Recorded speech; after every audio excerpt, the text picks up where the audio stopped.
12 horas 37 minutos, 12h37, está começando mais uma edição do Jornal Regional, integrando pela informação 80 municípios, onde a Pelotense com seus 10 kW pode ser ouvida por gaúchos, uruguaios e argentinos, principalmente na região da fronteira, somando mais de 2,5 milhões de pessoas na audiência da 620 AM.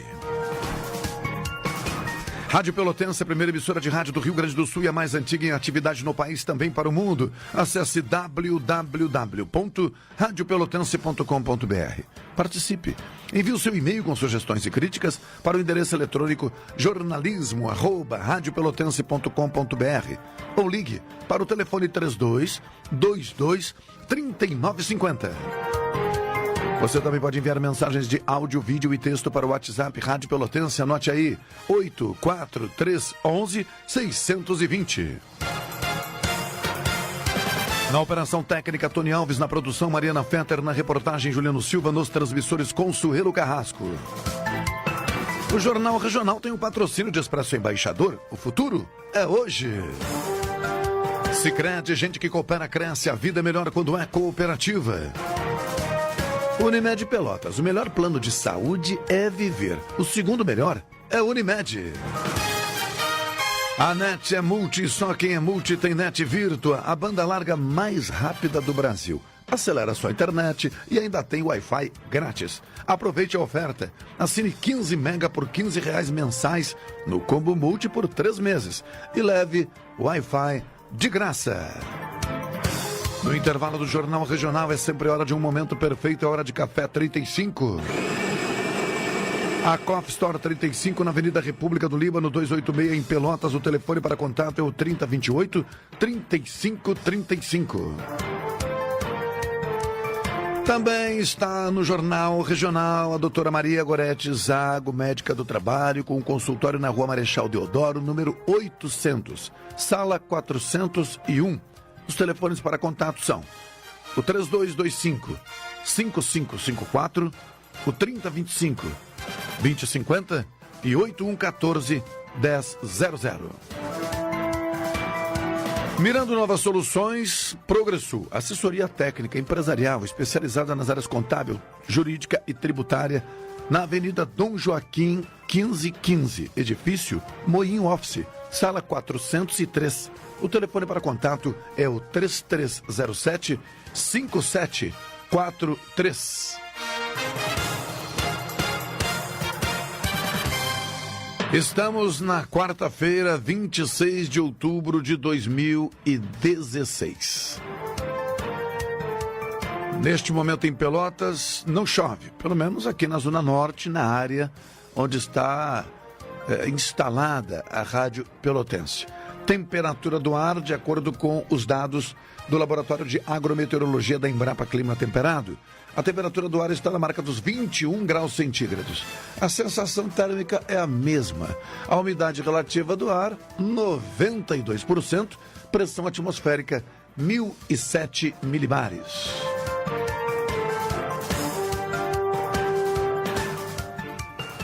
Entre as manchetes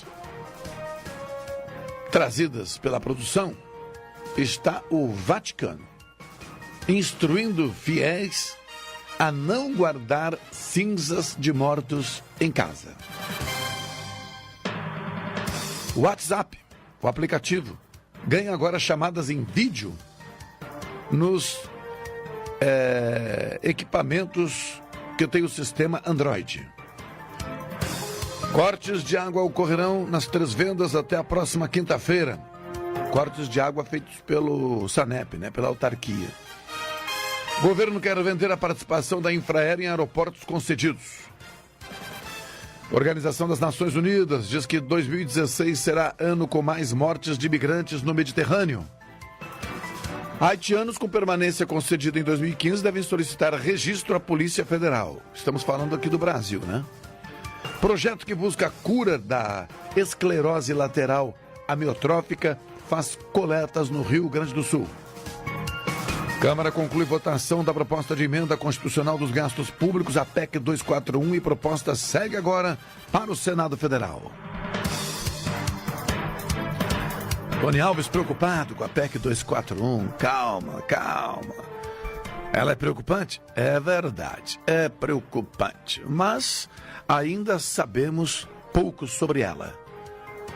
Dizem alguns que chega para nós acompanhada de um saco de maldades, expressão utilizada pelo jornalista Jandir Barreto. Outros dizem que ela chega acompanhada de uma proposta promissora de reequilíbrio fiscal e de possibilidade de retomada de credibilidade e, por conta disso, do recebimento de investimentos externos, né? E de ânimo dos investidores internos também. O que é verdade? Não sabemos. Portanto, continuamos a discussão sobre a PEC 241 sempre que possível, colaborando com a audiência para que ela formule o seu juízo. E se você é favorável ou contrário, ou tem alguma opinião ainda que seja uma novidade e pouco conhecida, envie sua mensagem pelo WhatsApp 84311-620 ou dê uma ligadinha para o telefone 3222-3950. Tony Alves, gentilmente, como sempre, vai atender a ligação e passar o seu recado. Ou ainda, mande e-mail para o endereço eletrônico jornalismo@radiopelotense.com.br. Aí a Mariana que acessa o e-mail. Então, olha, WhatsApp, e-mail, telefone, tudo isso está à disposição da audiência. E fique certo de que nós estamos tentando aqui entender a cada dia, da melhor maneira, o que é a PEC, o que representa, qual a intenção, qual o propósito da PEC 241. Não somos favoráveis nem contrários por enquanto. Apenas uma medida que preocupa, porque assim tem sido ao longo da história política brasileira e recente. As medidas de governo normalmente não são muito bem compreendidas, porque muitas vezes chegam de forma atropelada, ou melhor, atropelando, e a gente leva tempo, né, para entender. Agora, fundamental em tudo isso, ouvintes do Jornal Regional, é conhecer, é identificar a intenção da proposta. Uma coisa é a proposta. Eu chego aqui para os colegas, Tony Alves, Mariana Fetter, entre outros. Vamos jantar logo mais. Se a intenção do convite é promover a confraternização, bom, isso é uma intenção, né? Mas pode não ser a confraternização. Pode ser para lavar uma roupinha suja aqui do cotidiano. Do cotidiano que eu digo do trabalho. Não do programa apresentado pelo Caldenei, né? Quer dizer, o convite não foi formulado da mesma maneira? Vamos jantar logo mais? Vamos. Vamos jantar em tal lugar? Vamos. Olha, eu pago a conta também. Então até aí o convite é o mesmo convite, ele é formulado da mesma maneira. Agora, a intenção é que a gente não sabe. Creio que é o que acontece com a PEC 241. A gente não conhece bem a intenção. E como é apresentada, trazida pela classe política, a gente não tem segurança. Porque se tem uma coisa que a classe política não nos passa, é segurança. Segurança. Nós não temos segurança. Por quê? Porque confiamos pouco. Temos pouca confiança na classe política. Então, é essa a preocupação. 12h45. Ao intervalo comercial, em seguida de volta com o Jornal Regional.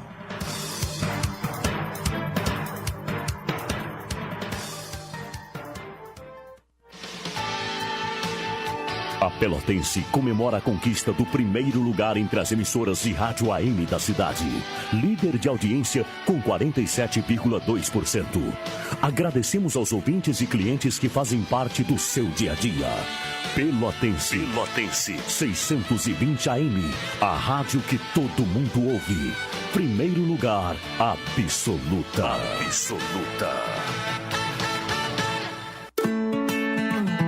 É mais negócio poupar no Sicredi. Seu dinheiro rende mais e você ainda ganha brindes. É a promoção Poupe e Ganhe Sicredi Zona Sul RS.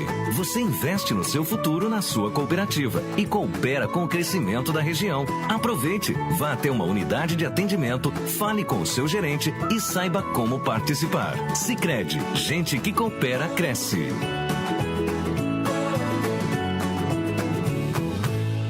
Cuidar de cada detalhe, esse é o plano.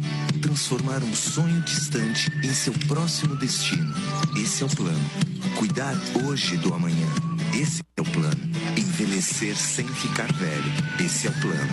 Conseguir almoçar em casa, esse é o plano. A Unimed sabe que seus planos são importantes para a sua vida e se cuidar é a maneira de você realizar cada um deles. Cuidar de você, esse é o plano. Unimed. Doutora Maria Gorete Zago, médica do trabalho, comunica a todas as empresas e ao público em geral que realiza exames admissionais, demissionais, para mudanças de função e periódicos. Também elabora programas de controle médico de saúde ocupacional, obrigatórios por lei para a preservação da saúde do trabalhador. Doutora Maria Gorete Zago, médica do trabalho. Consultório à Rua Marechal Deodoro, 800, sala 401. Telefones para contato 3025 2050 e 8114 1000. Sua empresa está necessitando de uma assessoria tributária? Está com dificuldades em renegociar as suas dívidas? Pelotas e região contam agora com a Progressul. A Progressul é uma empresa especializada em assessoria tributária, financeira e jurídica que reúne na sua administração profissionais com mais de 30 anos de experiência no mercado empresarial, agregando qualidade e conhecimento nos serviços e nas soluções apresentadas para cada cliente. Progressul, mirando novas soluções. Avenida Dom Joaquim, 1515, Edifício Moinho Office, Sala 403. Fone 3307-5743. Todos pelo Rio Grande. Olá, você sabe, o Rio Grande é maior do que a crise. Só neste ano, o governo gaúcho destinou mais de 57 milhões de reais para obras em quase 700 escolas de todas as regiões. A reforma na Escola 3 de Outubro em Porto Alegre é um bom exemplo. A aluna Natália aprovou o resultado. Minha escola tá tão bonita, tão arrumada, que dá até vontade de estudar mais. O governo do estado também acelera a implantação das escolas em turno integral, que atendem prioritariamente alunos de famílias de baixo poder aquisitivo. E a escola pública o tempo todo ao lado da comunidade, estimulando a permanência dos alunos na escola com ensino de qualidade no turno regular e oficinas pedagógicas no turno inverso. As escolas de tempo integral passaram de 46 para 103 e atendem mais de 20 mil alunos. Gabriel, Esther e Martim, do CIEP no município de Canela, são alguns dos alunos beneficiados. A gente passa o dia inteiro na escola e aprende muito mais. E isso a gente leva para a vida toda. O governo do estado não esconde de ninguém que enfrenta dificuldades financeiras, mas não deixa de cuidar da educação. O futuro do Rio Grande precisa de um ensino de qualidade para diminuir as desigualdades. Você tem o direito de saber e nós o dever de informar. Até o próximo programa. Todos pelo Rio Grande. Rádio Pelotense, a mais antiga emissora gaúcha, transmitindo em 10 kW, cobrindo 80 cidades, onde habitam mais de 2 milhões de pessoas, está apresentando o Jornal Regional, que informa, integra e promove eventos e potencialidades da região sul.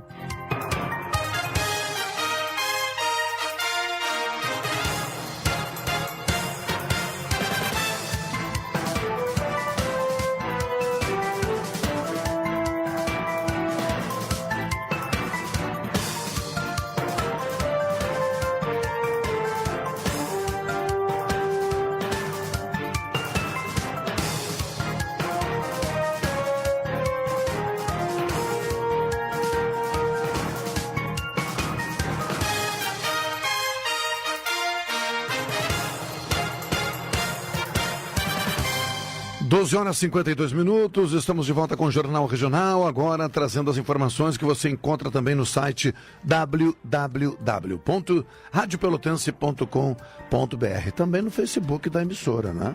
Facebook Rádio Pelotense. É Facebook barra, né? Facebook barra Rádio Pelotense. Essas informações estão já compartilhadas. A primeira delas diz respeito a novas regras sobre cremações, de acordo com o Vaticano, é claro, né? Neste caso aqui. A Igreja Católica, que prefere enterros a cremações, orienta que as cinzas dos mortos sejam mantidas em locais sagrados, como cemitérios ou igrejas. A Igreja recomenda insistentemente que os corpos dos falecidos sejam enterrados em cemitérios ou locais sagrados, porque isso mostra dignidade e respeito pelo corpo humano, afirmou o documento aprovado pelo Papa Francisco. A instrução de 2 páginas ressalta que as cinzas não devem ficar em casa. Apenas o bispo local pode decidir, em casos graves e excepcionais, que as cinzas sejam conservadas em uma residência. Isso segundo o Departamento de Doutrina do Vaticano. Caso se escolha a cremação, as cinzas do fiel devem ser deixadas para repousar em um local sagrado, como já foi dito. Mas olha, não sei, também é uma recomendação. Eu não creio que não será transformada a informação em nenhum tipo de polêmica, né? Porque isso diz respeito aos católicos, né? Apenas e tão somente aos católicos. Quem é católico, né, necessariamente precisa observar a recomendação para se posicionar. Eu digo, por que necessariamente? Porque o católico praticante vai fazer essa observação. Os demais, deixar claro para não ter equívoco, isso não é nenhuma nova regra de cremação geral, viu? Isso é exclusivamente uma orientação do Vaticano para os católicos. É isso, Marina Feta, boa tarde. Só saiu de lá correndo, percebeu que eu estava aqui meio que embaraçado, quase criando problema. É isso mesmo? Boa tarde, Carlos Machado, ouvintes do programa Jornal Regional.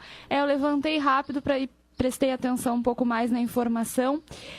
Como católica, acho que essa decisão, né, essa orientação do Vaticano tem muito a ver com não cultuar, não venerar, né? E aí as cinzas acabam ficando guardadas nas casas como maneira aí de recordar, cultuar o ente falecido.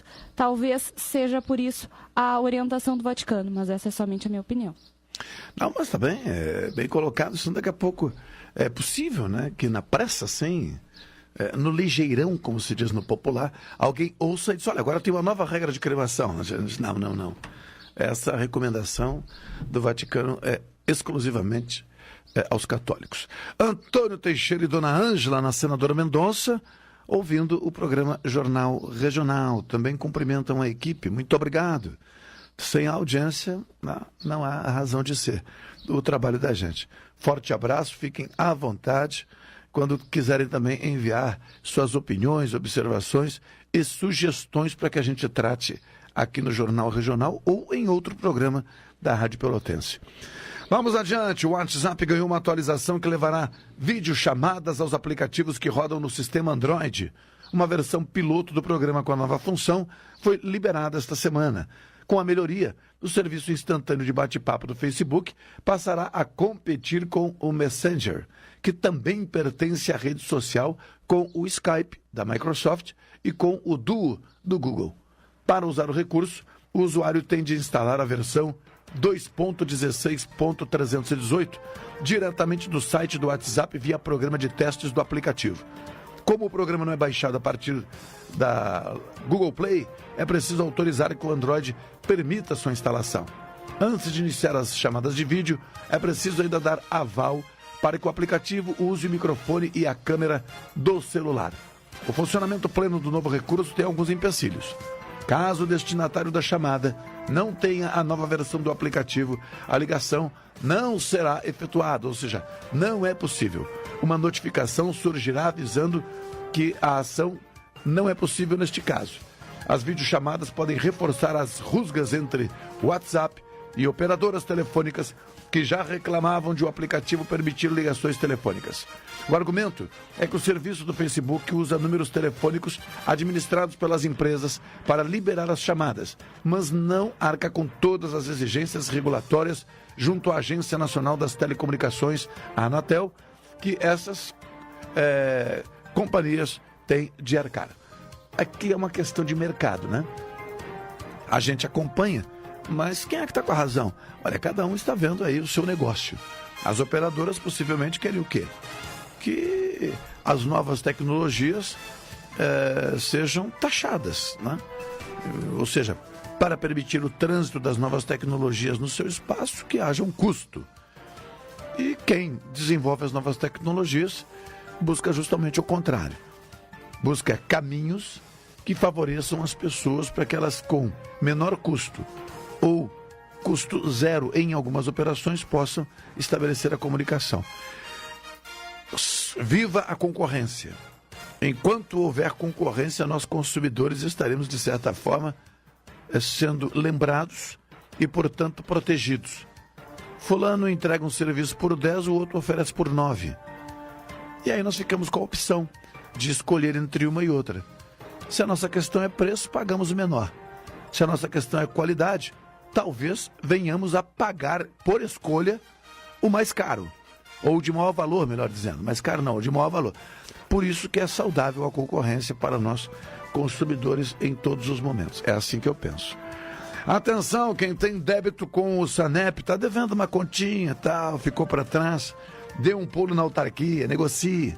Não espere ser alcançado pela operação que está, por exemplo, nas 3 vendas até a próxima quinta-feira. Segue o trabalho de corte de água por débito na Zona Norte. O serviço deverá chegar às seguintes regiões: Leopoldo Brode, Jardim de Alá, Getúlio Vargas, Pestano, Santa Rita, Vila Jacó Brode, Aeroporto e a 4 de agosto. O Sanep divulga a agenda antecipadamente para aqueles usuários que estão inadimplentes terem tempo de fazer a regularização e assim evitarem a suspensão do abastecimento de água. A autarquia parcela a dívida de acordo com as condições de pagamento do devedor. O Sanep atende de segunda a sexta-feira, das 8 da manhã às 2 da tarde, na rua Félix da Cunha, 653, quase esquina 7 de setembro. Informações podem ser obtidas pelo site www.pelotas.com.br/Sanep ou pelo telefone 3026-1144. Tá com a conta, tá pagando em dia o Sanep aí, Tony Alves? Correto? Mariana também? Nós temos de dar o exemplo, né? Pode até faltar pro feijãozinho de vez em quando, mas não pode faltar o pagamento da água, né? Isso aí. Bom, o ministro dos Transportes, o Maurício Quintela, disse ontem que o governo já tomou a decisão de vender a participação da Infraero nas concessões dos aeroportos de Brasília, Guarulhos lá em São Paulo, Viracopos também em São Paulo, Confins em Minas Gerais e Galeão no Rio de Janeiro. De acordo com ele, a intenção é decidir até o fim deste ano quando a saída da estatal será feita.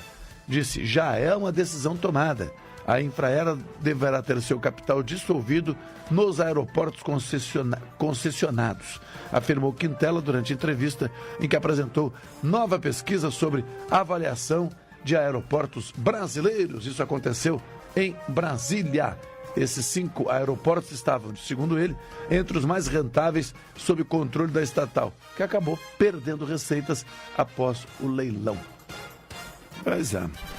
13h01, Tony Alves. Em seguida estaremos de volta com o Jornal Regional, aí possivelmente com a participação dos nossos convidados que começam a chegar, tá bem? Em seguida de volta.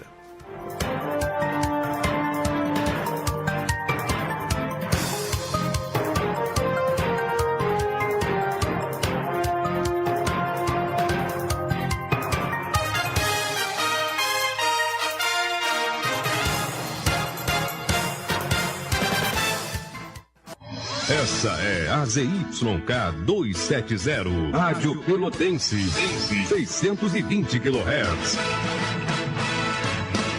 Música, esporte e notícia. Rádio Pelotense, 10 kW.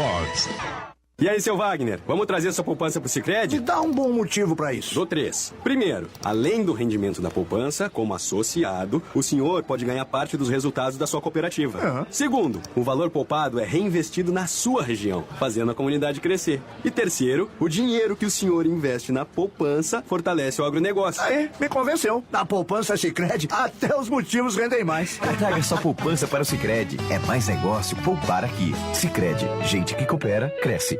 Cuidar de cada detalhe, esse é o plano.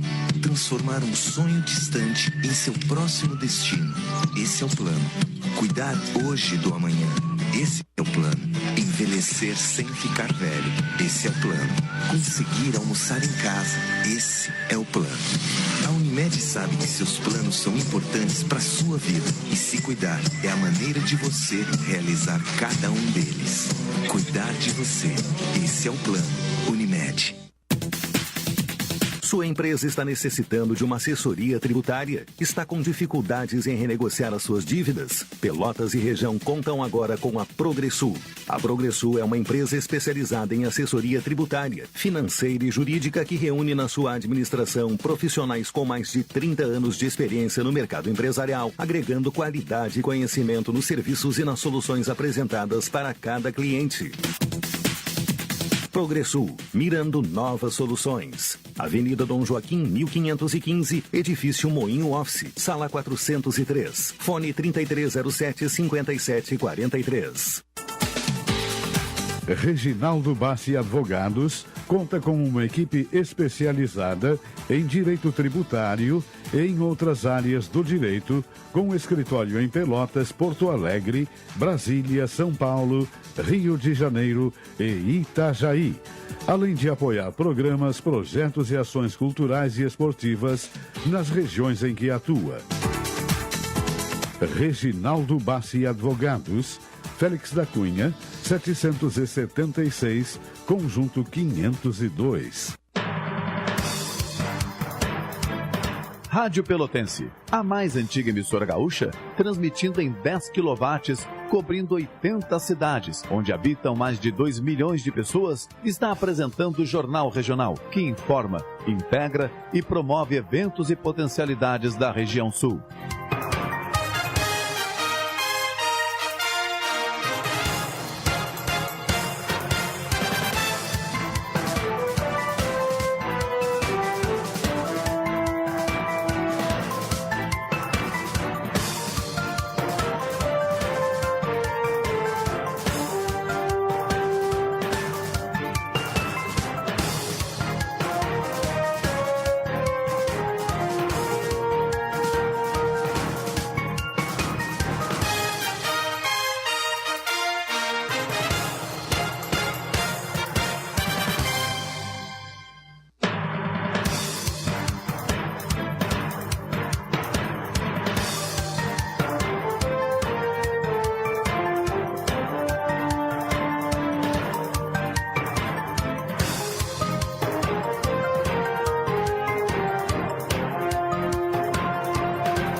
13h10, estamos de volta com o Jornal Regional. O ouvinte, o microfone foi aberto um pouco antes e nós vamos ter que esclarecer agora aqui essa fala, né?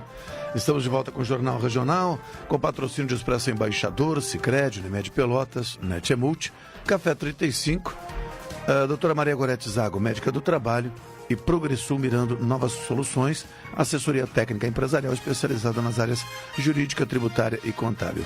O microfone abriu e o ouvinte, naturalmente, até o seu Antônio e Teixeira e a dona Ângela, lá na Senador Mendonça, por exemplo, podem ter ouvido o quê? Bicicleta de 90 mil reais. Quem será que está comprando uma bicicleta de 90 mil reais lá? Aí eu fiquei. Agora eu tenho que esclarecer isso. Isso foi uma conversa entre Reginaldo Batti, que já está conosco aqui, ocupando a extrema esquerda, e o vereador Marcos Cunha, do PDT Pelotense, que está no vértice da mesa. Não sei se ele vai ficar para a meia esquerda ou centro. Fica à vontade. Ele foi pro vértice, né? Está no vértice do heptágono, num dos vértices, né? E os dois conversavam sobre esse tema, eu não acompanhei. E na extrema-direita está Ricardo Vinhas, né?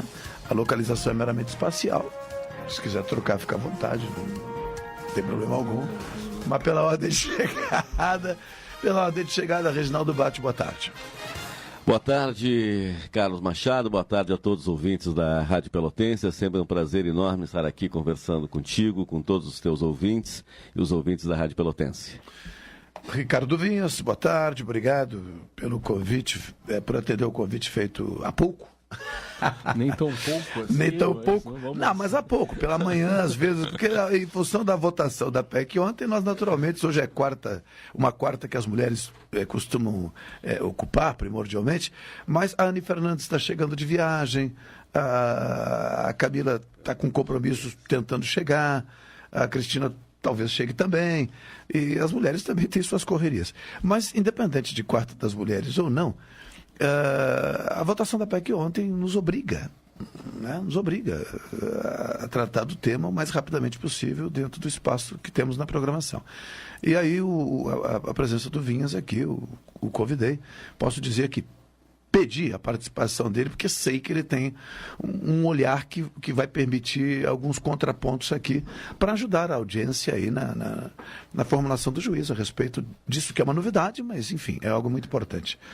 Obrigado. Bom, boa tarde, Machado, boa tarde a todos os ouvintes, boa tarde aqui os participantes da mesa. Uma satisfação muito grande estar mais uma vez com os amigos aqui e dar a nossa participação, como o amigo havia falado, e à disposição para discorrer sobre o assunto.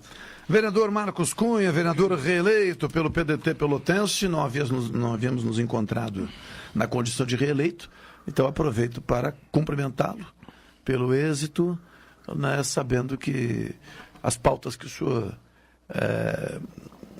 tratou ao longo do mandato anterior, terão prosseguimento, né? E isso é importante porque quando não há essa possibilidade, a gente fica preocupado com coisas importantes que às vezes se perdem, né?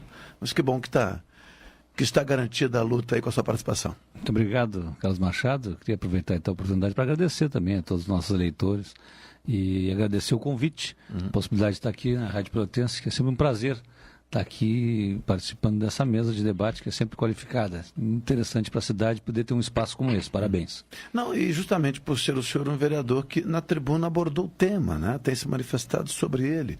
E isso é interessante porque a gente tem de reunir as pessoas que estão com esse foco no momento. Eu já vou direto ao tema, porque são 13 horas e 13 minutos. Primeiramente, nós sabemos que depois da Câmara, a PEC agora vai para análise do Senado, apreciação do Senado. Creio que seja unânime, mas não custa perguntar. Reginaldo Batti, no Senado acontece algo de extraordinário que faça com que a PEC retorne para a Câmara para ser analisada, vista, enfim, por algum outro olhar, por alguma outra novidade, ou o Senado... Talvez seja melhor, Machado, não interfiro, mas só para colaborar. Talvez seja melhor falar um pouco do que trata mesmo essa PEC 241. Não, nós vamos chegar lá. Mas eu acho que eu tenho ouvinte, aqueles que estão nos ouvindo, muitas vezes, eu sei porque as pessoas perguntam, o que é mesmo essa PEC? Não, é que nós aqui nós já estamos na terceira ou quarta edição do debate da PEC. Bom, eu vou fazer isso, até para facilitar nós vamos, a compreensão. Vamos tentar ser didático. O Senado, mas na primeira volta eu só quero esse olhar rápido. Tá bem? Indo para o Senado, acreditas que algo de extraordinário possa mudar o rumo do que... Não acredito. Não acredito que não acredito que o Senado tenha a maioria, o governo está tranquilo, está bem posicionado no Senado. Acredito que o Senado tende a repetir a votação na mesma rapidez que a Câmara o fez. Eu acho que é isso que é um dos pontos que eu queria abordar, exatamente isso. Primeiro, nós não tivemos um debate público sobre esses temas, né, que deveríamos ter. Seria um tema, uma temática para ser debatido numa campanha eleitoral presidencial. Acho que a primeira questão é uma pena que nós não tenhamos tido a oportunidade de debater temas que são importantíssimos para o país e que eu acho que merecem ser tratados, mas num assodamento surpreendente, né? Nós temos assim uma votação de um tema que eu digo assim, parece uma nova Constituição sem uma Constituinte. Então, uma coisa assim, uma correria para mudanças drásticas, radicais, que vão afetar a vida de todos nós nos próximos 20 anos, sem que a sociedade tenha debatido esse tema, tenha se debruçado sobre ele. É a toque de caixa. Quer dizer, a prova já larga na Câmara, já larga para o Senado e já vamos adiante, já vamos para a próxima. Quer dizer, eu acho que está faltando aí legitimidade para todo esse processo. Eu começaria dizendo assim, eu acho lamentável que o nosso país esteja vivendo um momento como esse, que temas importantíssimos que deveriam ser debatidos, que são importantes, relevantes, mas deveriam ser debatidos pela sociedade, num processo eleitoral de escolha de um modelo de Estado que nós queremos ter. Nós deveríamos ter tido a oportunidade de dizer assim, bom, vamos ver, nós queremos um Estado que preste serviços públicos à população de forma crescente e importante, um Estado de bem-estar social, ou nós queremos um Estado neoliberal, que é mínimo, que se retira das atividades de serviços e permite que a iniciativa privada atue nessas áreas.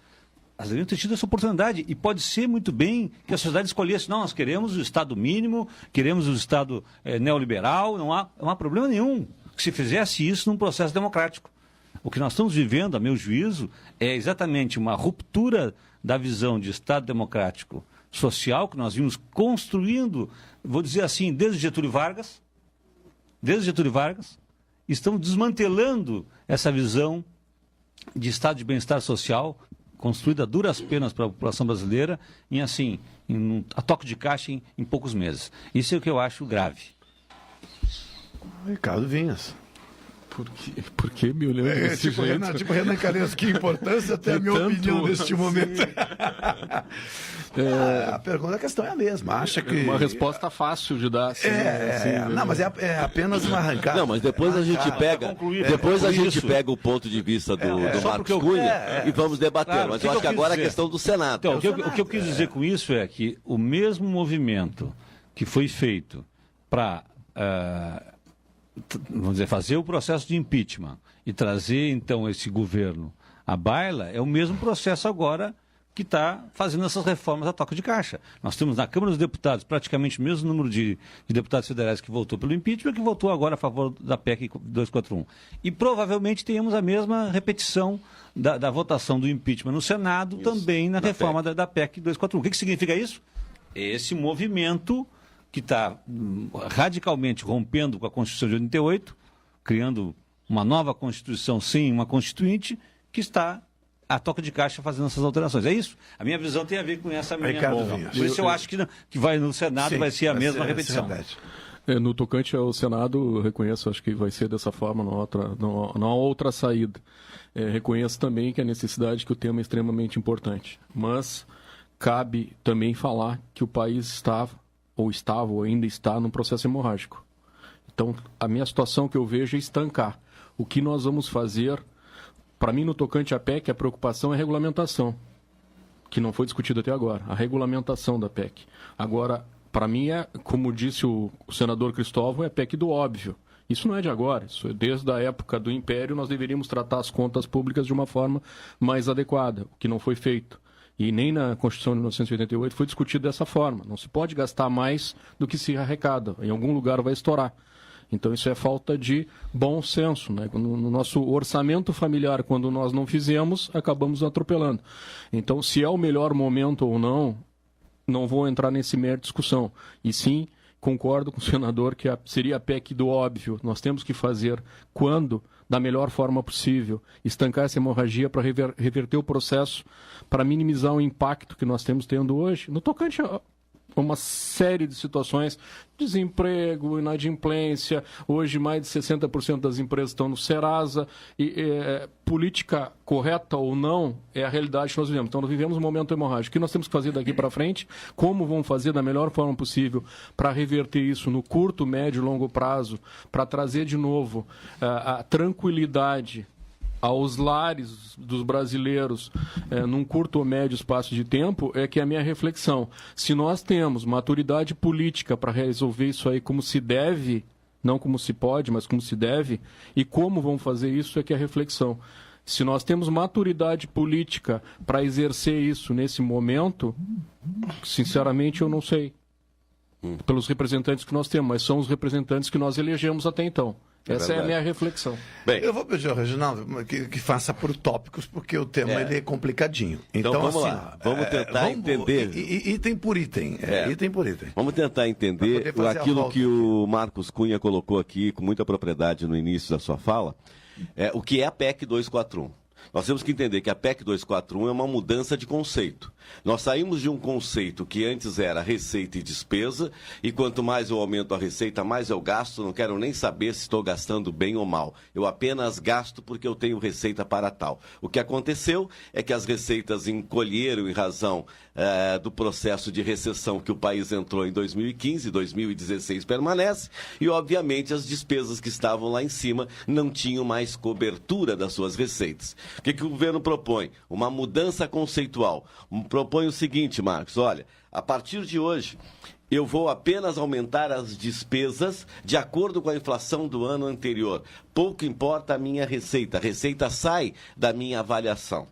Bem, o que significa isso? Primeiro ponto, quando a PEC ela trata de todas as despesas primárias. O que são as despesas primárias? São as despesas do governo menos os juros que se pagam ao sistema financeiro. Então, os juros não estão definidos, não estão limitados pela inflação. Até porque seria um absurdo, uma vez que a taxa Selic do ano que vem certamente será maior do que a taxa de inflação que vivenciaremos em 2017. Então, veja só, a dívida vai continuar aumentando, a dívida pública, que representa aproximadamente 50% do orçamento da União, vai continuar aumentando a taxa Selic, enquanto as despesas estarão limitadas à taxa da inflação. Então, isso é o que está resolvido. O que significa isso? Que poderemos ter mais receitas, as receitas poderão subir de forma absurda, porque o que acontece? Num processo recessivo,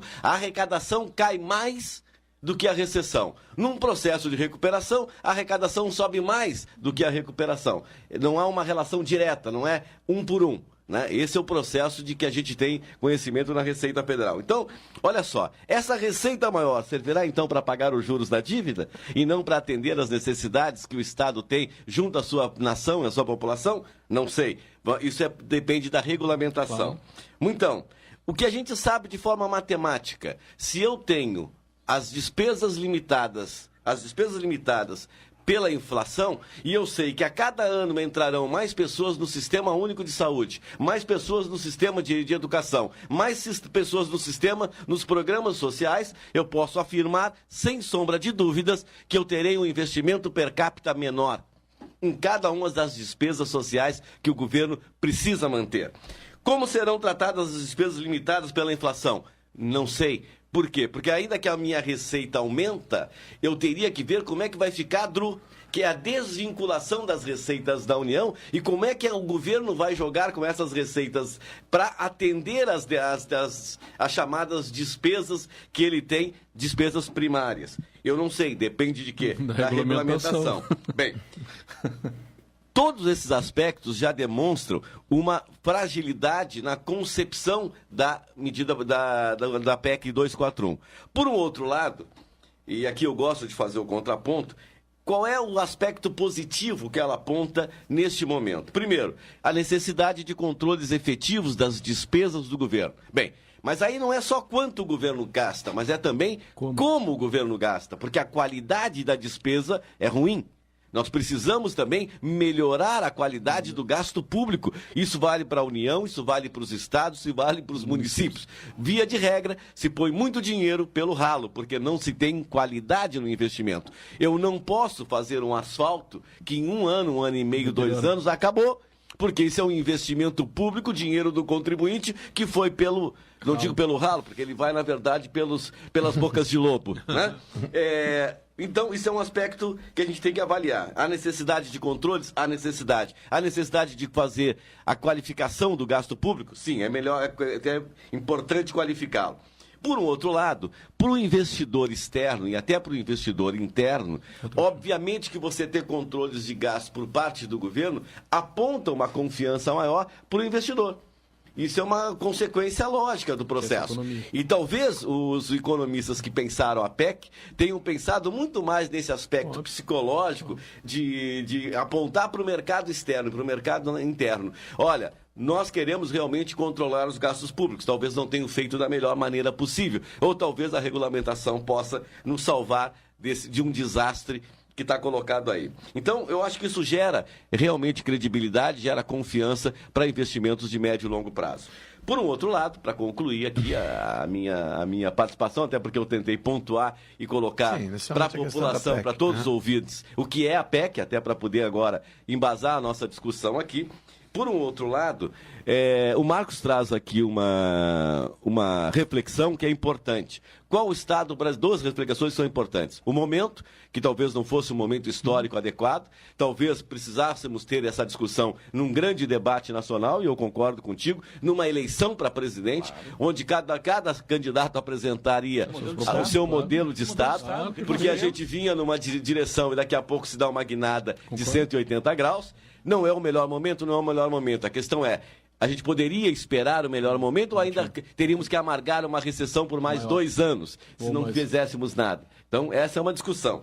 E o segundo, o Estado brasileiro, ele nunca conseguiu ser um welfare state, né, um Estado de bem social, mas também nunca conseguiu ser um Estado neoliberal. Né? Na verdade, nós somos uma coisa muito esquisita, eu diria um monstrengo. Né? Desde a Constituição de 88, nós criamos uma Constituição parlamentarista com presidencialismo. Né? Então a gente já começou mal naquela Constituição. Todos os institutos eram parlamentares, né? E daqui a pouco vem uma ordem de cima para baixo e diz, olha, tudo bem, deixa como está, mas o regime é presidencialista. E isso realmente nos deu um revés, nos criou um revés absurdo que nós não resolvemos até hoje. O tamanho do Estado brasileiro, eu acho que ele não tem um tamanho específico. Eu não acho que nem a União tem que ter um tamanho, nem os estados, nem os municípios. Eu acho que o tamanho do Estado brasileiro tem que ser o tamanho da necessidade da sociedade brasileira. Né? Nem mínimo, nem máximo. Ele tem que ser o tamanho do Estado necessário. Porque em determinados momentos históricos, vamos precisar de um Estado muito mais atuante, participante, trabalhando pela sociedade. Em outros momentos, o Estado poderá recuar na medida que ele atenda às necessidades do seu povo. Por isso que eu não gosto muito desses conceitos muito rígidos, por isso que é importante. O Estado, no meu entendimento, seja ele municipal, ação estadual, ação da União, tem que ser o tamanho necessário do problema que você enfrenta. No momento de crise econômica, seria o momento do Estado investir mais ou investir menos? Essa é uma discussão. Eu estou colocando uma primeira questão. Seria um momento... Eu não estou discordando, eu estou dizendo que a questão é o tamanho... No momento de crise. No momento de crise, ao invés do Estado então ser um indutor de desenvolvimento, ele está se retirando. Está diminuindo a sua participação. Nós estamos vendo aqui até o caso aqui da duplicação da BR-116. Eles vão retirar investimentos aqui. Marcos, acabou o recurso, acabou o oxigênio. Aí que está a questão. Como é que nós resolvemos uma questão? Desvinculando receitas. O discurso do governo é incoerente. Eu concordo. Ele diz o seguinte, estamos mal de recursos. E aí, Previdência. Um problema gravíssimo na Previdência. Aí aprova uma DRU que tira de 20%, agora pode tirar 30% da receita. Como assim? Não está mal? Não está numa condição horrível? Eu vou tirar mais? Ao mesmo tempo... Não é tirar mais. Na verdade, você vai poder manusear, você vai poder distribuir aquele recurso com... Vou retirar daquela rubrica específica da Previdência 30%, se eu quiser, e botar em outras áreas. Mas então, porque a Previdência ela é superavitária. Só quando você retira todos os recursos, mas não é esse discurso. Que ela passa a ser deficitária. É isso que eu dizer, o discurso do governo não é um discurso coerente. Só é coerente se nós olharmos sobre a ótica que eu propus inicialmente. É coerente na ótica de fazer uma drástica redução do tamanho do Estado brasileiro, abrindo espaço para que a iniciativa privada ocupe esse local que hoje estava sendo desempenhado pelo Estado. Saúde não vai ser mais para todos e com a concepção de ampliar os investimentos em recursos de saúde. Educação não vai ser universal para todos e nós não vamos querer ampliar de acordo com o crescimento vegetativo da população. É isso que estão dizendo. Quando estão congelando investimentos em saúde, educação e etc. para os próximos 20 anos, estão propondo um modelo de Estado que não vai dar conta, e eles vão dizer, olha, está aqui, ó, não dá conta, não podemos sair do nosso limite aqui do teto. Então quem é que vai dar conta? Mas nós temos uma questão aqui que é importante. A PEC, ela pode ser revista. A qualquer momento. Esse negócio que ela só pode ser feita daqui a 10 anos, sim, mas é conversa fiada. Nós sabemos. O que eu estou dizendo é o seguinte. Primeiro eu disse, é uma ruptura com o modelo de estado de bem-estar social que nós tínhamos construído desde a década de 40. É uma proposta de interpretação dos fatos que eu estou fazendo. É uma ruptura com isso. Nós fizemos a primeira leva, vamos dizer assim, de conquistas sociais lá com Getúlio Vargas e vimos aprimorando isso muito lentamente, com grande dificuldade. Chegamos aqui num momento em que isso estava avançando um pouco mais. Basta a gente ver, por exemplo, a vinculação com a melhoria do salário mínimo foi crescente nos últimos 10 anos, por exemplo. Isso deu um ganho de renda para a população, isso criou um mercado interno consumidor que nós não tínhamos, as pessoas, e é visível isso, eu sou pelotense, nasci no Brasil, é visível que as classes mais pobres, a empregada doméstica, o guardador, o trabalhador braçal, eles conseguiram adquirir a sua casa, eles conseguiram ter uma melhoria na condição de vida, até um carrinho, eles conseguiram comprar os bens de consumo dentro da casa. Eu entrei na casa das pessoas trabalhadoras desse país e vi isso. Vi ele com a televisãozinha dele, direitinho até um micro-ondas. Enfim, nós vimos uma melhoria social das classes trabalhadoras visível isso. A base do quê? Fundamentalmente calcado no crescimento real e até acima da inflação do salário mínimo, que já foi lá de menos de $100 e hoje nós chegamos a um patamar, vou só concluir, chegamos a um patamar agora de R$880, que corresponde aí a $200. Não, mais $300 até $300. Quer dizer, era um modelo, esse era um modelo de fazer com que houvesse transferência de renda através dos programas sociais. Nós tivemos aí benefícios assistenciais com salário mínimo, valor de salário mínimo, que significa dizer, pessoas miseráveis passaram a ganhar um salário mínimo por mês. Isso aí dá uma repercussão brutal na vida das pessoas. Nós passamos a ter aí benefícios previdenciários de salário mínimo como piso, também, isso aumentando o salário mínimo. Isso, vou só dizer uma coisa para encerrar e já passar a palavra para o Vinhas. O maior financiador da agricultura familiar no Brasil é a aposentadoria do aposentado rural. É o velhinho que está aposentado, que com seus 880 compra a semente e a família inteira planta. Então isso tem uma repercussão social incrível quando nós falamos isso. E agora parece que nós estamos vivendo um momento de ruptura com isso, porque não há nem o compromisso, nas falas do governo, está bem claro isso, não há nem o compromisso de garantir um salário mínimo para os benefícios sociais. O que nós queremos dizer com isso? Vai haver uma desvinculação. Eu estou percebendo isso no discurso dos governantes, vai haver uma desvinculação. Nós vamos ter benefícios assistenciais de valor menor que o salário mínimo e até benefícios previdenciários aí congelados em nome da manutenção, então, do teto que essa PEC está propondo. Poderíamos passar a tarde toda se o Machado nos liberar aqui. Não, eu vou, já vou, café, enquanto vocês conversam, eu vou. O happy hour, depois nós seguimos providenciar essa parte, já que o convite foi tão contundente, às 11h30. Mas eu percebo, existe várias reflexões, dependendo da onde nós pegamos o corte na história e o que trouxemos até agora. O que eu percebo, me abstraindo de toda e qualquer questão, nós viemos cada vez numa velocidade de mudança maior. Tanto de consumo, de hábito, de posicionamento, de troca de profissões, posições que existiam, deixaram de existir. Isso nós puxamos no tempo do Império, mais ainda ofícios que acabaram em modificações, N. E sempre o gestor, o macro, largando sempre atrasado com relação às necessidades de mudança. Essa é a minha reflexão. Sempre as medidas públicas vinham atrasadas, e de toda e qualquer forma. Então, quando nós vimos esse crescimento que tu estava falando, que é real, muitas coisas beneficiaram, muitas cadeias, muitas pessoas, em contrapartida, eu sempre me detinha o que é ganho produtivo, saudável, e o que é ganho ilusório. Minha percepção de mais tempo atrás. Eu via que muito era ganho ilusório. Não existia sustentabilidade possível, saudável na economia, na macroeconomia nossa, tanto pública como privada, para manter aquilo. O que nós criamos também? Uma geração na faixa de 30 e poucos anos hoje, isso não é uma leitura minha, é leitura de quem percebe mercado, endividada e que não sai mais da região que está. É uma geração que acaba, por questão de vínculo, de contratou financiamento de carro 5 anos ou 8 anos, casa há 30 anos, ela não tem a percepção nem a iniciativa de mudar. Como é que eu vou sair daqui? Repasso para quem meu financiamento da casa própria? Eu deixo a reflexão, porque o que é o modelo sadio que se imagina? É que mesmo que tu contrate um financiamento, na minha concepção, estou falando eu, Ricardo, né?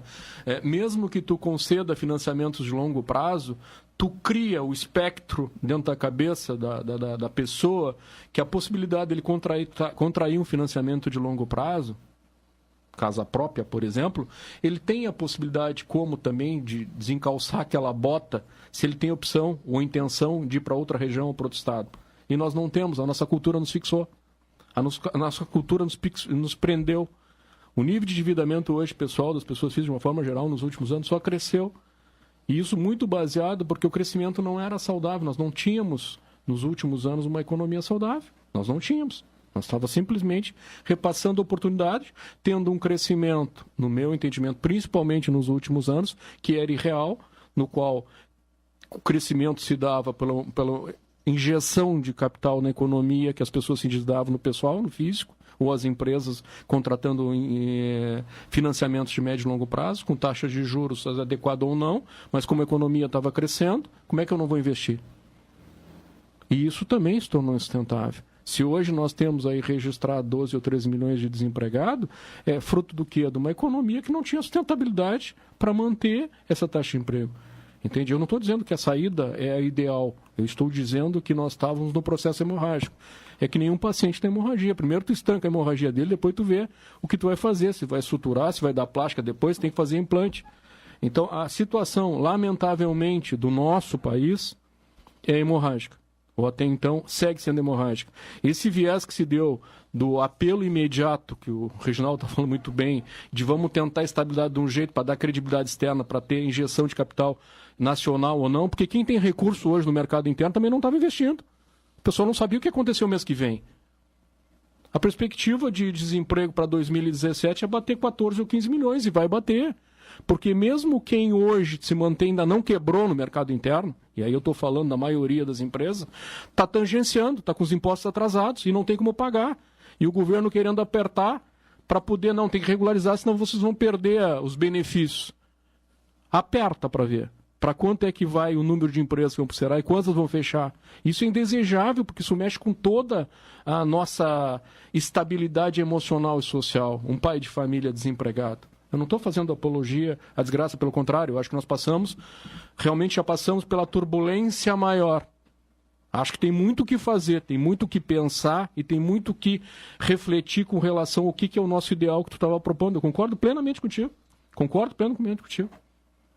Entendeu? É no afogadilho? Não sei se é no afogadilho, mas é hemorragia. Estanque e depois ver o que vai fazer. Espero que nós tenhamos pessoas competentes para elaborar o melhor na sequência desse ato. E eu acredito que sim. E eu não estou aqui defendendo ninguém, nem tamanho de Estado, nem pelo contrário. Eu quero a saúde para a população, saúde de bem-estar, saúde de trabalhar, do direito de ir e vir, de poder honrar com seus compromissos, de não estar com o telefone tocando ou a justiça no pé, porque tentando fechar a empresa do cara, ele tem que desempregar mais gente.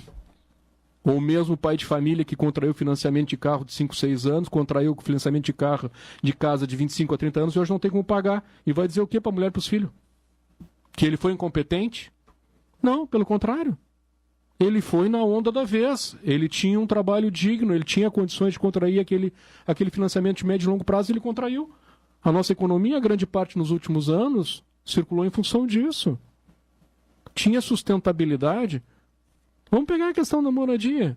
Pelotas tem um crescimento aí populacional na faixa de 3%. Quantos imóveis ociosos tem Pelotas? Qual é o crescimento que teve de imóveis em Pelotas nos últimos anos? Claro que beneficiou a economia como um todo, mas nós fechamos essas contas. Imóveis ociosos.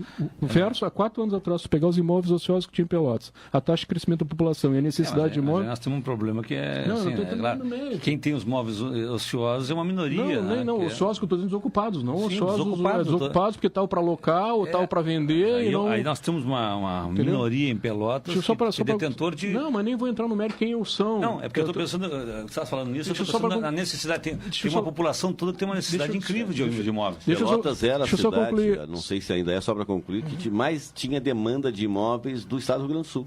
E uma das maiores do país. Nós vimos os construtores dizendo na Câmara de Vereadores que Pelotas foi, no Brasil, a que mais foi contemplada com programas do governo federal para moradia de baixa renda. Porque tinha necessidade, porque tinha migração, mas tu tem Mas é uma necessidade interessante, que você tinha dito antes e que me chamou a atenção. É uma necessidade para atender essa população que não tinha imóvel nenhum e uma renda baixa. Por outro lado, nós temos pessoas com alta renda que têm muitos imóveis fechados. Esse é um outro dado. Trabalhar em cima. Em Pelotas nós temos imóveis de grande poder aquisitivo, de pessoas com grande poder aquisitivo que estão fechados. De outra parte, nós estamos fazendo imóveis para a população. Tenho uma gama de patrocinadores que eu preciso... Não, agora tu trouxesse a gente para cá, nós vamos falar. No meu programa, patrocinador que espera. Habilita investidor aqui. Só para concluir o raciocínio, que eu acho que é importante, pegando outro dado outro dado com relação à estatística. Crescimento populacional, qual é a nossa necessidade de aumento de número de vagas em escolas? É uma reflexão que eu tenho. Se a nossa população não está crescendo em faixa escolar, nós temos que melhorar a qualidade das escolas que nós já temos do que investir em escolas novas, teoricamente. É que nós temos um déficit muito grande histórico. Né? Não, perfeito, mas eu acho que se não tiver balizado... Nós estamos com 80%, por exemplo, nós estamos com 80% do número de vagas para creches no ano 2014 deficitário. 80%. Creche. Sim. Estou falando específico. Estou falando específico. Então nós temos que atender isso. Aí perfeito. Eu estou dizendo os demais, quando a pessoa faz apologia. Aí depois aí baixa um pouquinho, é 60% na outra faixa. Mas eu acho que tem que levar em consideração isso. Nós temos que levar em consideração que nós temos 1, 2, 3, 4, 5, 6, 7 investidores que precisam ser mencionados. Ao intervalo comercial, atualizamos em seguida de volta com o Jornal Regional aqui na Pelotense, a rádio que todo mundo ouve. Essa é a ZYK 270, Rádio Pelotense, 620 kHz. Música, esporte e notícia. Rádio Pelotense, 10 kW. É mais negócio poupar no Sicredi. Seu dinheiro rende mais e você ainda ganha brindes. É a promoção Poupe e Ganhe Sicredi Zona Sul RS. Você investe no seu futuro na sua cooperativa e coopera com o crescimento da região. Aproveite, vá até uma unidade de atendimento, fale com o seu gerente e saiba como participar. Sicredi, gente que coopera cresce.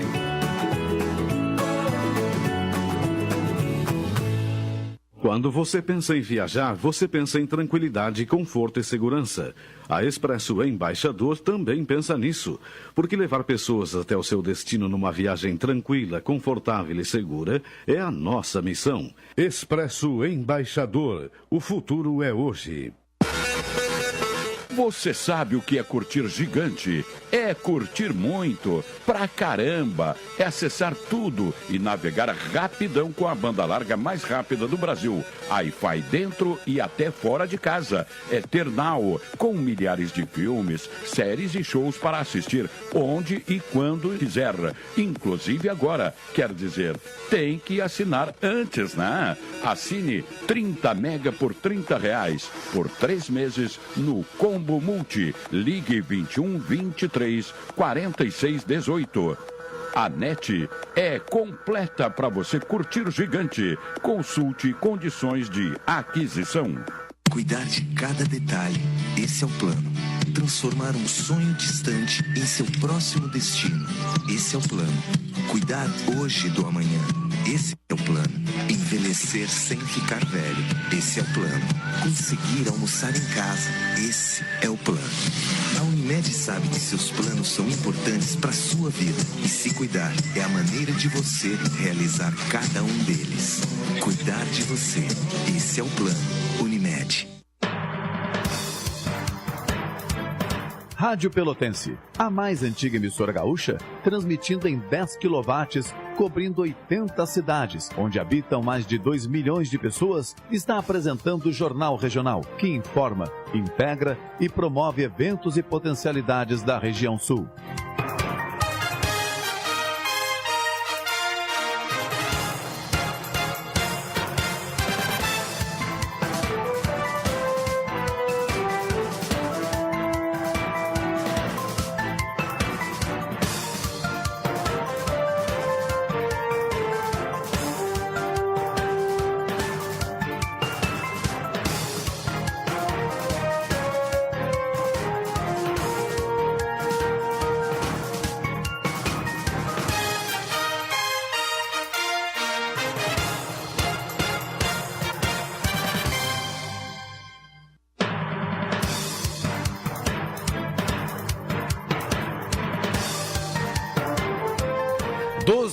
Não, 14 também não, 13 e 45, acertei na terceira tentativa, na primeira, segunda, terceira acertei.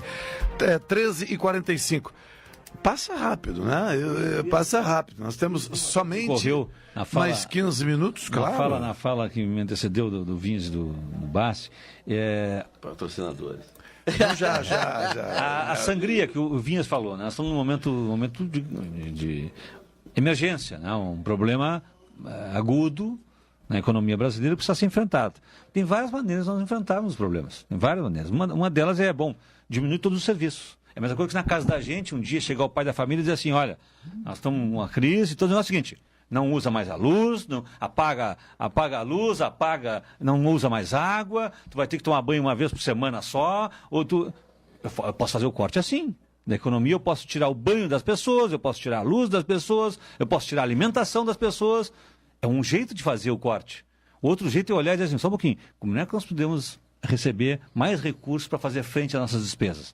Como é que nós aqui em casa vamos nos organizar para receber mais recursos? Existe essa possibilidade da nossa família aqui? Nós temos como ganhar mais recursos para fazer frente à luz que nós precisamos, à água que nós precisamos e à comida que nós precisamos. É outro jeito de ver. Eu não posso matar a minha família, em nome do equilíbrio econômico da casa. Não pode ser essa a saída. E a saída que eles estão apontando para mim nessa PEC 241, a meu juízo, é isso.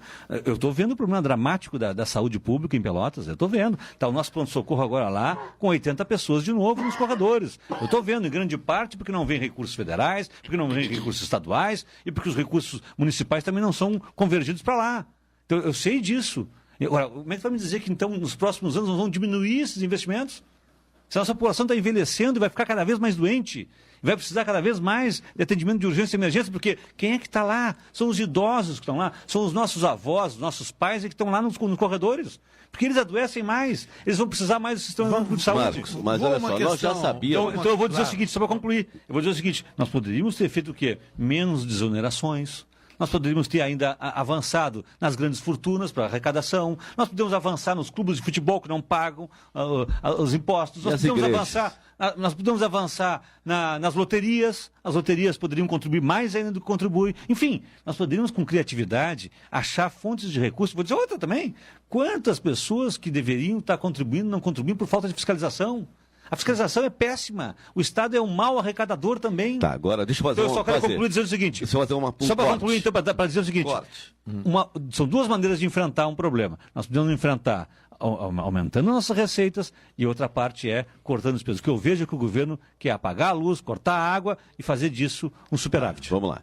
Para que a gente pudesse ter mais receitas, o que certamente qualquer empresário, qualquer empreendedor responderia é que nós precisamos produzir mais. Porque a gente não. Eu estou dizendo diferente. Eu sei, eu entendi. Grandes fortunas não precisam produzir mais. Claro. É só regulamentar a Constituição de 88 e fazer cumprir. Eu vou te dizer mais ainda. Teríamos que ter uma reforma no sistema tributário. O sistema tributário brasileiro é extremamente regressivo e é extremamente não distributivo. Seria uma saída, então. Então, por exemplo, uma reforma no sistema tributário que passasse de 3,8, que é o que nós redistribuímos de renda no nosso modelo, para 40, 45, que é um modelo, por exemplo, que se usa na Europa, de redistribuição de renda, poderia ser uma alternativa. Só que essa alternativa ela requer um pouco mais de estudo, de análise, que ela é um pouco mais complexa. Por um outro lado, o modelo é extremamente regressivo. Quem menos ganha, mais paga. E aí, claro, entra a questão das grandes fortunas. E por exemplo, eu não sei qual é eu sou advogado, mas como advogado eu tenho uma empresa, né? Eu tenho uma empresa registrada na OAB.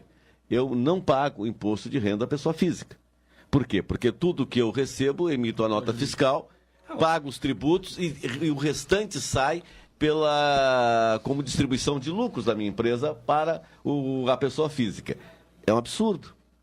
Porque eu posso fazer um patrimônio enorme e eu, na verdade, não estou pagando muito menos que um trabalhador que ganha um salário mínimo de imposto de renda. Quando eu pego o volume que eu pago e o que ele paga, é muito maior o que ele paga proporcionalmente à minha renda. Porque quanto maior a renda, né? Quanto maior a renda, menos tributo eu pago proporcionalmente. Então, esse seria um caminho de arrecadar então, mais assim, o Estado eu poderia reestruturar o sistema tributário de maneira que eu pudesse recolher de quem mais ganha. E hoje não acontece, os empresários não pagam imposto. Esse é um caminho para quem quer resolver, fazendo com que o Estado continue prestando serviços e fazendo frente às necessidades. Porque nós estaríamos redistribuindo a renda do país. O problema é que a redistribuição de renda, ela não é feita como se deveria fazer. E aí o governo tem que lançar mão de programas sociais para tentar recompor a renda daqueles, ou recompor aqueles que ganham muito pouco, ou dar renda para aqueles que não ganham absolutamente nada, para que não vivam na linha da miséria. Então, existem outras alternativas? Existem. O governo optou por uma, que é a PEC 241, que é limitar os investimentos e que vão acabar, dos serviços públicos per capita, porque se eu mantenho só a inflação e mais pessoas entram no sistema, a cada ano que passa, mais pessoas no sistema, do ponto de vista per capita, nós vamos ter uma vamos poder dar o aumento porque e mais do que isso. E olha que situação. Se nós tivéssemos uma situação ideal, né? Vamos pegar Pelotas, por exemplo. Se nós tivéssemos mais contratação de leitos, nós não teríamos pessoas no corredor do pronto-socorro. Se nós tivéssemos mais contratação de UTIs, não teríamos pessoas esperando UTI no pronto-socorro. Leito. Então, nos falta leito, nos falta UTI. E leito é caro. E nos falta. E quem paga é a União. Boa parte quem paga é a União. E é caro. Olha só. Isso significa que nós não vamos resolver nem a demanda reprimida que nós temos e ao longo dos anos ela vai se agravar. É isso aí. Por causa de investimento. Em nome do equilíbrio econômico. Eu particularmente, é muito cedo, novidade, já falamos aqui. Na verdade é para sobrar dinheiro para pagar os juros da dívida e a amortização da dívida. Que o Bastos falou... Isso está preservado. Isso é possível. Claro, mas é interessante ver os dados de 2014 do orçamento da União que vai ser congelado. Tem quase 50% aí. 45,1% para pagamento de juros e amortização de dívida. É isso. 3,7% para educação. 4% para a saúde. Eles que eles querem congelar. Querem manter assim. Nós temos o Poder Judiciário, que me desculpe a nossa ministra do Supremo, mais caro do mundo. Nós temos o segundo Congresso mais caro do mundo. Quer dizer, nós temos despesas absurdamente altas para manter privilégios privilegiados que não serão controlados. E que não serão controlados. Esse é o problema. Então, assim, não tem como controlar, porque um maluco de um juiz resolveu receber ajuda de custo para a moradia, e aí eles não só recebem 4 mil e poucos reais por mês de ajuda de custo para a moradia, como ainda pagaram retroativamente. E eu te pergunto, alguma associação de classe, algum sindicato de trabalhadores, alguma instituição nesse país se colocou contra e dizendo, vem cá, meu filho, você ganha 30, 40 pau por mês, ainda precisa de 4 pila por mês para pagar a moradia? Você não tem vergonha de roubar o povo brasileiro? Devia ter dito para eles, mas isso não tem. Quer dizer, um ministro do Supremo pode ter até 7 seguranças privados para fazer a sua segurança durante a semana. A frota de veículos está sendo mudada a cada 2 anos. Para aí, com dinheiro de quem, cara pálida?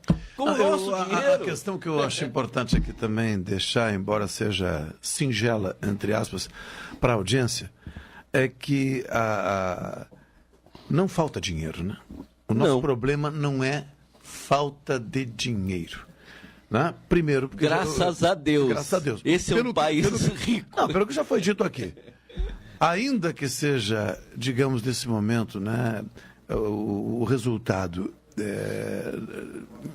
indesejado ou não suficiente para atender o que temos de atender, pelo que está posto aqui é o seguinte: se nós fizéssemos uma revisão de tudo isso antes da tomada de qualquer medida, talvez a medida fosse apertar na fiscalização, regulamentar legislações que estão paradas aí. Qualificar a despesa. Né, como essa daqui. Qualificar a despesa. Né, qualificar a despesa e assim por diante. O que eu fico preocupado em relação a 241, particularmente, até porque não sou técnico nem especialista dessas áreas aí, mas a gente vai, enfim, aprendendo, ouvindo muitas coisas, é que não há, em primeiro lugar, assim, no meu entendimento, eu não consegui enxergar, ainda que reconheça que a regulamentação poderá colaborar, eu não consegui enxergar claramente a intenção, compreender a intenção da proposta. Não ouvi essa minha fala inicial, então. Não. Não concordasse com a minha fala inicial. Não, mas é a minha. Ele não está convencido. Ele não está convencido. É que eu não quero pré-julgar, eu não quero fazer aqui uma fala dizendo que eu sou frontalmente contra a 241. Eu propus uma interpretação, eu queria ouvir a opinião de vocês. Claro. Eu propus, estou errado na minha interpretação? Não está. Porque a proposta é essa, a minha visão é completamente ao contrário da tua. Está muito claro o que eles querem com a PEC 241. Está muito claro. Eu estou guardando um crédito. Eu estou guardando, eu não estou concordando. 20 anos. Vai descontar em 20 anos esse crédito? Não, eu estou guardando. É o que eles estão propondo. Não, eu estou te pagar em 20 anos. Não, eu estou aguardando um pouco mais, até porque me posicionar não é a dificuldade. Eu fiquei isoladamente em várias conversas aqui, e o Vinha sabe muito bem, e os que participaram do Jornal Regional também, quando eu dizia o seguinte: eu acredito na possibilidade de não impeachment da presidente Dilma. Eles davam risada, se atiravam no chão rolando. Tu acredita em Papai Noel? Não era assim. Não, tem que aproveitar. Vítima. Eu fui vítima de bullying, deboche, entendeu? E tal. Mas por quê?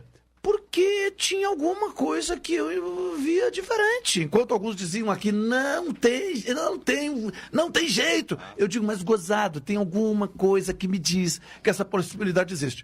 Quando houve o impeachment, sem a perda dos direitos políticos, eu fiquei sossegado, sabe? Eu posso não saber exatamente o que eu estava enxergando, mas que não era exatamente o impeachment clássico, modelo clássico tradicional, não era. E não foi. E não foi. Foi alguma coisa que com o tempo talvez a gente venha descobrir, saber melhor. Na 241, o que eu entendo é o seguinte, como foi dito inclusive pelo Vinhas aqui: há necessidade urgente de tomar uma posição, de tomar uma atitude, de assumir responsabilidade, de não delegar enquanto governo. Eu tenho que fazer alguma coisa. Só que o danado da 241, ela tem indícios de muita maldade. A proposta e aí eu fico preocupado. Para de comer, para de estudar, para de gastar, para sobrar dinheiro para pagar os juros. Mas eu quero botar, porque quando o Estado se retira do compromisso da educação, se retira do compromisso da saúde, aí eu fico dividido. Eu estou diariamente aqui, eu não vou ficar fazendo aqui discurso favorável ao contrário, mas há indícios de muita maldade. Vou colocar uma maldade aqui no ar. Vou botar uma maldade. Essa maldade vai alcançar a quantos? O Renan Calheiros conduzirá essa MP no Senado? Com o julgamento já marcado para o dia 3 de novembro? Olha o que eu estou dizendo. Ele chamou o Moro de juizeco. Imediatamente a ação proposta pela Rede Sustentabilidade foi colocada em pauta no dia 3 de novembro. Então, assim, ó, ele será julgado, se a ação for julgada, positivamente, é possível que ele seja afastado imediatamente das suas funções. Olha a briga de instituições que nós estamos vivenciando nesse país. Em meio. Claro, a grande mídia não trata disso. Graças a Deus. Como que não? A Rádio Pelotense, na Pelotense, né? Tratando grande disso. Rádio da nossa região. Agora a campainha entrou em cena. Eu vou aproveitar a grande mídia do centro do país. Não, eu vou lhe dar a oportunidade. Do centro do país. Eu vou lhe dar a oportunidade de voltar a fita, como se já tivesse. A grande mídia do centro do país, né? Rio de Janeiro, São Paulo e Brasília. Via internet, pela internet, com o nosso aplicativo em qualquer canto do planeta. Ainda bem que temos a Rádio Pelotense, onde a gente pode fazer essas ponderações, porque eu diria o seguinte, eu não sei o que vai acontecer, porque esse julgamento impede que lideranças, que aquelas pessoas que estejam ocupando cargo na linha sucessória da presidência da República e que estejam respondendo processos no Supremo ou em qualquer outra instância, não possam mais exercer seus cargos. Então, muitas coisas podem mudar. Eu preciso aqui mandar um abraço para Camila Coelho Albuquerque Barros, para Cristina Arojal Silva, se não é essa pronúncia, ela me corrige de novo. Vai corrigir pela 30ª vez. Corrigir muito. Vai me corrigir pela 50ª vez. Arojal. As duas. Não, eu tenho um probleminha de R. Arojal. Terrível. Então, um forte abraço às duas. Estão lá no Café 35, degustando aquele cardápio maravilhoso, onde. Eu diria com determinada frequência o Jornal Regional se instala e recebe seus convidados. Então, eu vou também mandar um abraço para os ouvintes de Rio Grande. Claro. Agora pelo WhatsApp, o João Batista em Rio Grande também está nos ouvindo. Sim. Também. E o Gregory Dalgais, também, nosso advogado aqui, também está na escuta da Rádio Pelotense. Vinhas, mande seus abraços, por favor. Um abraço a todos os ouvintes. Meio generalizado. Isso. Não, a questão é essa aí que o Reginaldo levantou, creio que passará a ser a novidade, a ministra Carmen Lúcia aí, né? E atualmente, eu diria pela dimensão adquirida, né? Dimensão moral. Dimensão moral adquirida pela ministra Carmen Lúcia. Qualquer medida dela nesse momento, eu duvido que alguém se anime a questionar. Primeiro, porque é pertinente. Segundo, porque é legal. Segundo, porque é necessário que as instituições cumpram com seus papéis. E isso é cumprir com o seu papel. Dar o devido encaminhamento aos processos que eles chegam. Isso também é um pecado da PEC. É um pecado da PEC, porque a PEC também interfere no Poder Legislativo, no Poder Judiciário, que é uma interferência nos poderes, fazendo essas limitações que também, a meu juízo, também me parecem inconstitucionais. Então também tem outro lado, que é o lado jurídico dessa questão também, que poderia ser questionado. Mas isso não vai ter validade no trânsito agora no Senado, por que não? A PEC, digamos assim, por fim, não está resolvida. Não, mas eu acho que ainda pode ser questionado juridicamente, é isso que eu quero dizer. Deve ser questionado juridicamente, assim como essas reformas que não são reformas, são retiradas de direito, a meu juízo, também devem dar, porque do ponto de vista constitucional não pode haver retração de direitos sociais, não voltar atrás naqueles avanços sociais que nós tivemos. A nossa Constituição determina, não admite retrocesso. Olha, não vai dar tempo, mas nós estaríamos na hora de ter uma revisão. O programa encerrou e o Geraldo José, olha lá. De fazermos só nos olhando. Uma revisão da Constituição e termos realmente com uma Assembleia Nacional Constituinte. Revisora. Não com 100 deputados sabidamente comprados pelo Eduardo Cunha que estão fazendo parte desse Congresso hoje. Isso é notório hoje. Revisora, soberana e exclusiva. Perfeito. Exclusiva. Estou de acordo contigo. Não pode ser feita por esses deputados e senadores. Tem que ser pessoas que são eleitas para aquela única função e não poderão se reeleger de novo. Sim, isso é o ideal. Isso é o ideal. Ricardo Vinhas. Boa tarde a todos. Tá bem. É uma satisfação, acho que realmente tem muita reflexão a ser tomada aqui para frente. Você promoveu um almoço lá pra gente? Podemos retomar esse papo. Vamos convocar o nosso amigo Elmar, que gosta dessa frente, ele deve estar ouvindo, então já responsabilizamos. Só definir quantas pessoas o cardápio ele organiza tudo, essa parte com o Elmar. Um abraço a todos também. Então, bom, um abraço a todos, uma boa tarde, obrigado pela participação e pela oportunidade. A PEC 241 dando pano para manga e desesperando alguns, né? Muita manga. Geraldo José no comando da Super Tarde, até às 16 horas. Nós retornaremos amanhã com o Jornal Regional aqui na Pelotense, a rádio que todo mundo ouve.